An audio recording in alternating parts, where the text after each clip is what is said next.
ഇങ്ങനെ ചുമ്മാ ഇരുന്നപ്പോൾ നൈഹൂനും നൈനുക്കുട്ടിക്കും പാൻ കേക്ക് തിന്നാനൊരാഗ്രഹം.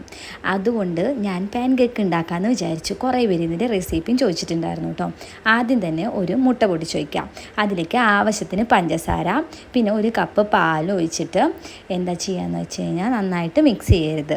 കുറച്ച് വാനില എസൻസും കൂടി ഒഴിച്ചിട്ട് നന്നായിട്ട് ആ പഞ്ചസാരയൊക്കെ ഒന്ന് അലിഞ്ഞു വരണ വരെ ഒന്ന് മിക്സ് ചെയ്തെടുക്കാം കേട്ടോ. ഞാൻ സ്ട്രോബെറി പാൻ കേക്കാണ് ഉണ്ടാക്കണത്. സ്ട്രോബെറി പാൻ കേക്ക് എന്നൊക്കെ കേൾക്കുമ്പോൾ നിങ്ങൾ വിചാരിക്കും സ്ട്രോബെറി മേടിക്കണമല്ലോ എന്ന്. വേണ്ട, ഇതൊന്നും ഇല്ലാത്തൊരു പാൻ കേക്കാണ് കേട്ടോ. പിന്നെ നമ്മൾ മിക്സ് ചെയ്ത് ആ പഞ്ചസാരയൊക്കെ അളന്ന് കഴിഞ്ഞ് കഴിഞ്ഞാൽ ആവശ്യത്തിന് മൈദ ഇടുക. എത്രയാണെന്ന് ഞാൻ പറയണില്ല. ആ നമ്മുടെ പാലൊഴിച്ചതിൻ്റെ ഈ ഒരു കൺസിസ്റ്റൻസി ആവണ വരെ നമ്മൾ മൈദ യൂസ് ചെയ്യണം കേട്ടോ. ഞാൻ ഒരു കപ്പ് എടുത്തിട്ടുണ്ട് തോന്നുന്നു.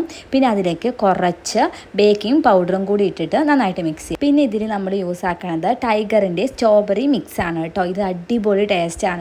ഇത് 2-3-4 ഡ്രോപ്പും കൂടി ഒഴിച്ചിട്ട് നന്നായിട്ട് മിക്സ് ചെയ്തെടുക്കുമ്പോൾ നമുക്ക് സ്ട്രോബെറി പാൻ കേക്കിൻ്റെ ബാറ്റർ റെഡി ആവും കേട്ടോ. പിന്നെ ഇവിടെ 2 പേരുണ്ടല്ലോ, അവർക്ക് ഇളക്കാതെ ഒരു സമാധാനമില്ല. ഒരാൾ ഇളക്കി കഴിഞ്ഞാൽ അടുത്ത ആൾക്കും ഇതേ പണി തുടരണം. അത് കൊണ്ട് നമ്മൾ അവർക്ക് കൊടുക്കും, അല്ലെങ്കിൽ ഇവിടെ ബഹളം. പിന്നെ നമ്മൾ ഒരു ദോശക്കല്ല് വെച്ചിട്ട് അതിൽ ചുട്ടെടുക്കുക കേട്ടോ. സാധാരണ ഈ പാൻ കേക്ക് എനിക്കിഷ്ടമല്ല, പക്ഷേ ഈ സ്ട്രോബെറി പാൻ കേക്ക്, പിസ്ത പാൻ കേക്കൊക്കെ ഇല്ലേ, ഇതന്നെ നമ്മൾ ഈ ടൈഗറിൻ്റെ പിസ്ത മിക്സ് ഒക്കെ മേടിക്കാൻ കിട്ടും. അപ്പോൾ പിസ്ത പാൻ കേക്ക് ആയിട്ടോ, അത് അടിപൊളി ടേസ്റ്റാണ്. അതിൻ്റെ ഫ്ലേവറൊക്കെ ഇങ്ങനെ വന്നിട്ട് അടിപൊളിയാണ്.